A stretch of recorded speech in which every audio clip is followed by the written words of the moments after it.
अंबेडकर ने कहा था अपने भाषण के दौरान कि मुझे पढ़े लिखे समाज ने धोखा दिया। तो साथियों, यहाँ जानने की ज़रूरत है कि वो पढ़ा लिखा समाज कौन सा समाज था, बाबा साहब ने किसके लिए ऐसा ऐसा बोला था। ये बात हमें जानने की ज़रूरत है। अगर बाबा साहब ने कही है तो बाबा साहब ने कोई ऐसे ही कोई बात नहीं कही होगी, उसके पीछे कोई तर्क होगा, कोई बात होगी। तो साथियों, मैं आपके बीच में अपने महापुरुषों की ही बात बताने का काम करूंगी, क्योंकि जो भी बात मैं बताऊंगी वो हमारे महापुरुषों की होगी, हमारे बाबा साहब डॉक्टर अंबेडकर की होगी। उसमें हमारा कोई औकात नहीं है कि हम उसमें कुछ बढ़ा सके, कुछ घटा सके। तो साथियों, ये बात 1944 की है, जब बाबा साहब डॉक्टर अंबेडकर इस देश में जब अंग्रेज़ों का प्रशासन था, शासन था, तो यहाँ पर जो बनारस हिंदू विश्वविद्यालय यानी BHU और अलीगढ़ मुस्लिम विश्वविद्यालय यानी AMU, इन दोनों यूनिवर्सिटियों के लिए उस वक्त के जो गवर्नर थे लॉर्ड लिनलिथ्यो ने एक स्कीम पास की थी। महात्मा गांधी जी से तर्क वितर्क करके एक स्कीम पास की थी कि भारत के अंदर जो ये दोनों के दोनों विश्वविद्यालय हैं, दोनों यूनिवर्सिटी हैं, इनके अंदर जो है इनको अंग्रेजी सरकार के द्वारा कुछ योगदान दिया जाए, कुछ ग्रांट दी जाए। तो उस वक्त के गवर्नर ने 3 लाख रुपए एक यूनिवर्सिटी को ग्रांट देने का काम किया। बनारस हिंदू विश्वविद्यालय को भी 3 लाख रुपए मिले और अलीगढ़ मुस्लिम यूनिवर्सिटी को भी 3 लाख रुपए मिले। सन 1944 की मैं बात करूं तो 3 लाख रुपए उस वक्त बहुत बड़ी रकम थी। लेकिन इन दोनों ही यूनिवर्सिटियों में जब देश आज़ाद नहीं था तो यहाँ पर हमारे लोगों को तो अधिकार ही नहीं थे, हमारे लोग तो वहाँ थे ही नहीं। तो बाबा साहब ने कहा, जब बाबा साहब को इस बात का पता चला कि दोनों यूनिवर्सिटियों को 3-3 लाख रुपए की ग्रांट मिली है, तो बाबा साहब का बड़ा मन दुखी हुआ और वो गवर्नर के पास पहुँचे और उनसे कहा कि आपने हिंदुओं के लिए भी और मुसलमानों के लिए भी 3-3 लाख रुपए का प्रावधान किया एजुकेशन के लिए, लेकिन मेरे लोगों का क्या? आपने मेरे लोगों के लिए क्या किया? तो इस बात पर गवर्नर कहने लगे कि हमारी विस्तार से चर्चा महात्मा गांधी जी से हो चुकी है और उन्होंने हमसे यही सहायता राशि जो है मांगी थी। तो बाबा साहब ने कहा कि अगर आपके शासन प्रशासन में भी अगर हमें अवसर नहीं मिलेगा तो ये अच्छी बात नहीं है। तो गवर्नर ने कहा कि आप बताइए डॉक्टर अंबेडकर, हम आपके लिए क्या करें? तो बाबा साहब ने कहा, बाबा साहब तो बहुत बुद्धिमान थे, बहुत तीव्र उनकी दूरगामी सोच थी।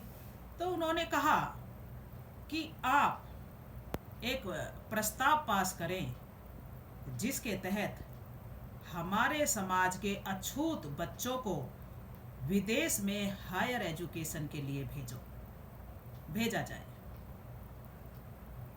गवर्नर को बाबा साहब की बात बहुत पसंद आई और उन्होंने बाबा साहब से कहा कि इसके लिए आप हमें एक प्रस्ताव बना के दें, एक चिट्ठी बना के दें। बाबा साहब ने वो काम किया और वहाँ से मोहर लग गई और बाबा साहब के माध्यम से 1944 के अंदर बहुजन समाज के 15 बच्चे विदेश पढ़ने के लिए गए और 1946 के अंदर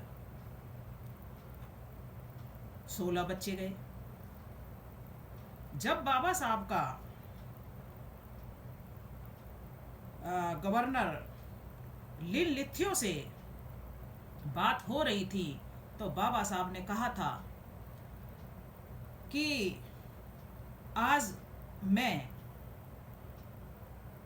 इस देश के अंदर एजुकेशन के हासिल करके आप मुझे कितने भी मुश्किल पद पर और बड़े से बड़े पद पर अगर कोई जिम्मेदारी दोगे तो मैं आपके हिसाब से उसको निभा सकता हूँ या नहीं निभा सकता हूँ। तो गवर्नर ने कहा कि डॉक्टर अंबेडकर आप बिल्कुल उस जिम्मेदारी को निभा सकते हो। तो डॉक्टर अंबेडकर ने कहा कि आप ये मानते हो कि मैं 500 ग्रेजुएट के बराबर दिमाग रखता हूँ। तो यहाँ पर गवर्नर साहब कहते हैं कि बिल्कुल हम इस बात से एग्री हैं कि आप 500 ग्रेजुएट के बराबर आप में बुद्धि है। तो बाबा साहब ने कहा कि जब आप इस बात को मानते हैं तो मैं ये चाहता हूँ कि मेरे समाज से भी मेरे जैसे बुद्धिमान और पढ़ लिख करके लोग मेरे समाज का नेतृत्व करें। इसके लिए आप हमें अवसर देंगे। तो जब बाबा साहब की बात को ध्यान में रख करके और ये एक प्रस्ताव पास हुआ जिसके अंदर 1944 में 15 बच्चे, 1946 में 16 बच्चे विदेश पढ़ने गए। इस प्लान का नाम था कोलंबो प्लान। तो बाबा साहब ने जब वो 15 बच्चे पढ़ने गए, जब वो 16 बच्चे पढ़ने गए, तो बाबा साहब ने उनसे कहा कि देखो, आपका एक भी पैसा खर्च नहीं हो रहा है और आप विदेश से जैसे बड़े बड़े उद्योगपतियों के बच्चे, बड़े बड़े धनाढ़ के बच्चे पढ़ कर के आते हैं, वैसे ही आप भी विदेश से ऊंची शिक्षा ग्रहण करके आओगे। और बाबा साहब ने उनसे कहा कि मैं इतना आपसे आश्वासन चाहता हूँ कि आप जब वापस आएंगे तो आकर के समाज को दिशा देने का काम करेंगे, समाज का नेतृत्व करने का काम करेंगे, समाज को आगे बढ़ाने के लिए काम करेंगे। आज एक अंबेडकर समाज के लिए काम कर रहा है तो आपके शिक्षित हो जाने से यहाँ पर कम से कम भी बहुत सारे अंबेडकर बन करके समाज का नेतृत्व करेंगे। तो सभी बच्चों ने कहा कि बाबा साहब, हम आपकी बातों पर खरा उतरेंगे। बाबा साहब बड़े खुश थे कि आज मेरे समाज के बच्चे विदेश में हायर एजुकेशन के लिए गए हैं, क्योंकि बाबा साहब का मानना था कि जिस समाज में 10 वकील, 10 इंजीनियर, 10 जज और 10 आईएएस ऑफिसर इस तरह के लोग पैदा हो जाएंगे तो उस समाज की तरफ कोई आंख उठाने की ज़रूरत नहीं करता है। तो बाबा साहब भी यही चाहते थे कि मेरे समाज का जो है बड़े बड़े पदों पर मेरे लोग पहुँचे और समाज को सही दिशा देने का काम करें। लेकिन जब वो लोग पढ़ लिख करके विदेश से वापस आए, आते के साथ ही 1-2 लोगों को छोड़ने के बाद बाकी सारे के सारे मनुवाद को बढ़ावा देने में लग गए। पुराने रीति रिवाज, रूढ़िवादी विचारों में, और बाबा साहब का साथ उन लोगों ने नहीं दिया। बाबा साहब बड़े दुखी हुए कि जो मैंने सोचा था वो पूरा नहीं हुआ। तो बाबा साहब ने बड़े दुखी मन से ये बात कही थी कि मुझे पढ़े लिखे समाज ने धोखा दिया। अब बाबा साहब ने ये बात कही है तो इसके पीछे के तर्क को हमें जानने की ज़रूरत है, मानने की ज़रूरत है, समझने की ज़रूरत है। क्यों? क्योंकि बाबा साहब इतने बुद्धिमानी व्यक्ति, इतने पढ़े लिखे व्यक्ति आज भी उनकी डिग्रियों को कोई छू नहीं पाया है। 32 डिग्री और 9 भाषाओं का बाबा साहब को ज्ञान था। लेकिन बाबा साहब चाहते थे कि ये समाज का नेतृत्व करें, लेकिन उन लोगों ने आकर के वो सारे कार्य किए जो बाबा साहब नहीं चाहते थे। उन्होंने आकर के दुश्मनों को मजबूत करना उचित समझा और बाबा साहब फिर अकेले रह गए। और बाबा साहब ने दुखी मन से कहा था कि मुझे पढ़े लिखे समाज ने धोखा दिया, आज मैं जो चाहता था वो नहीं हो पाया। इसलिए जो वो कोलंबो को प्लान था वो 2 बार ही जो है विदेश में बच्चे पढ़ के आए, लेकिन देश गुलाम था और आज़ादी की चरम सीमा पर आंदोलन चल रहे थे।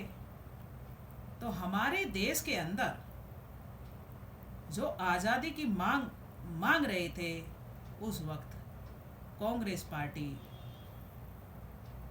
आज़ादी के लिए और इस देश के अंदर वो अपनी सरकार बनाने के फिराक में बहुत मजबूती से काम कर रहे थे, क्योंकि उन्हें शासन चाहिए था, उन्हें प्रशासन चाहिए था। तो जब देश आज़ाद हुआ तो भारत देश के पहले प्रधानमंत्री पंडित जवाहरलाल नेहरू बने और भारत देश के पहले गवर्नर सी राजगोपालाचार्य बने, जो कि गांधी के रिश्तेदार थे और तमिलनाडु से बिलोंग करते थे और पूरी तरह मनुवादी थे। तो उन्होंने देश को आज़ाद होने के बाद सबसे पहले कोलंबो प्लान को ख़त्म करने का काम किया कि अगर ये कोलंबो प्लान चालू रहा तो ये लोग पढ़ लिख जाएंगे, ये लोग शिक्षित हो जाएंगे, ये लोग अपने हक और अधिकार की बात करेंगे। तो उन्होंने सबसे पहले कोलंबो प्लान को ख़त्म किया। तो साथियों, हमें अपने महापुरुषों की विचारधारा को बढ़ाना चाहिए, अपने महापुरुषों की बात को मानना चाहिए, क्योंकि बाबा साहब ने कहा था जो कौम अपना इतिहास नहीं जानती वो कभी अपना शासन नहीं कर सकती। तो हमें बाबा साहब की बातों को ध्यान में रखना चाहिए और बाबा साहब को मानना चाहिए। इन्हीं शब्दों के साथ जय भीम, जय भारत, नमो बुद्धाय।